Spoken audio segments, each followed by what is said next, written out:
पिछले दिनों एक डॉक्टर की बीवी का ऑपरेशन था, तो डॉक्टर ने खुद ही ऑपरेशन करने का फैसला किया।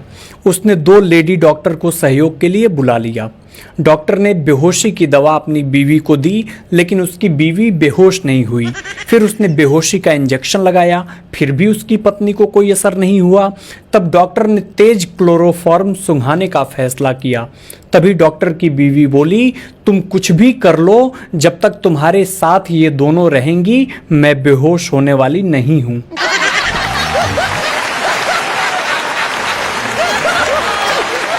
देखिए, एक बात कोई नहीं बताएगा, मैं आपको बता देता हूं।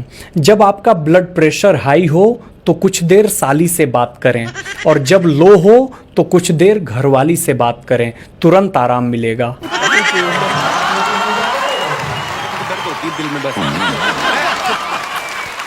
एक बार एक नानी ने अपने पोते से कहा, सो जा डिप्लोमा सो जा। तभी पड़ोसी ने पूछा कि बार बार इसे डिप्लोमा क्यों बुलाती हो। तभी नानी ने कहा कि मेरी लड़की कॉलेज डिप्लोमा लेने गई थी, ये लेकर आ गई।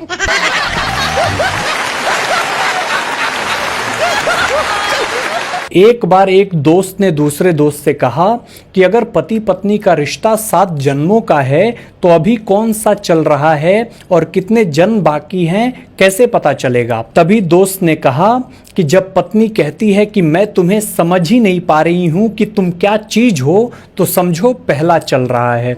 और यदि वो कहे मैं तुम्हें सिर से पांव तक अच्छे से जानती हूं, तुम्हारी एक एक रग से वाकिफ हूं, तो समझ लो ये 7वां जन्म है। स्त्री 1 की तुलना में स्त्री 2 ने लगभग 2 गुना अधिक बिजनेस किया है। इस बात से यह साबित हो गया है कि लोग दूसरी स्त्री को देखना बहुत पसंद करते हैं।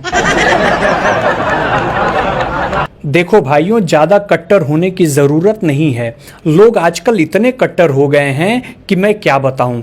अभी पिछले दिनों एक कार्यक्रम में मैंने एक से कहा कि भाई कॉन्ग्रेचुलेशन, तो उसने मेरे को घूरा और कहा भाजपा चुलेशन।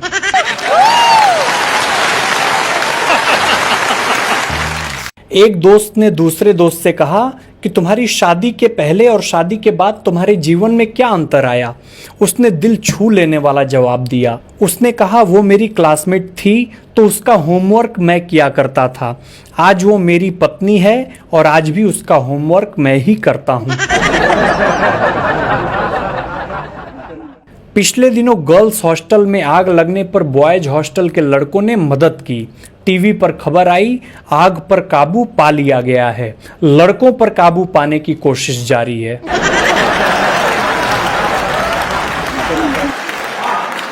पिछले दिनों टीचर्स डे था। उन अध्यापकों को भी शिक्षक दिवस की बहुत बहुत बधाई दिया गया जो अपने विद्यार्थियों को इतना कूटते थे कि जब तक वो उनके पास ट्यूशन ना आने लग जाए। जिसको पतला होना है, सबसे अच्छा योगा मैं आपको बताता हूँ। रोज सुबह पानी में नींबू और शहद डालकर पीने से 2 महीने में 3 किलो नींबू और 2 किलो शहद खत्म हो जाता है।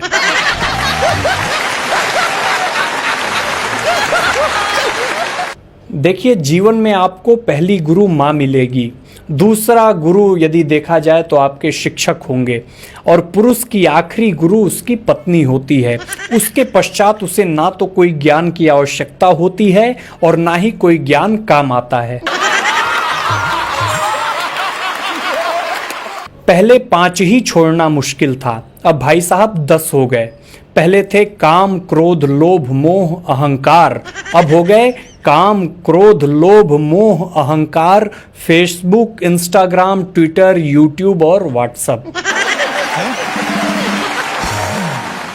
एक बार एक दुखी पति ने अपनी पत्नी के लिए खूबसूरत लाइन लिखी। उसने लिखा कि नस नस में हो तुम, बस बस में नहीं हो तुम। पति पत्नी में हो रहा झगड़ा पति के एक वाक्य से रुक गया। सुंदर हो इसलिए कुछ भी कहोगी क्या? इसके बाद पत्नी ने कुछ नहीं कहा और पति को चाय बिस्किट भी दिया। याद रखिए, हमें रोग से लड़ना है, रोगी से नहीं।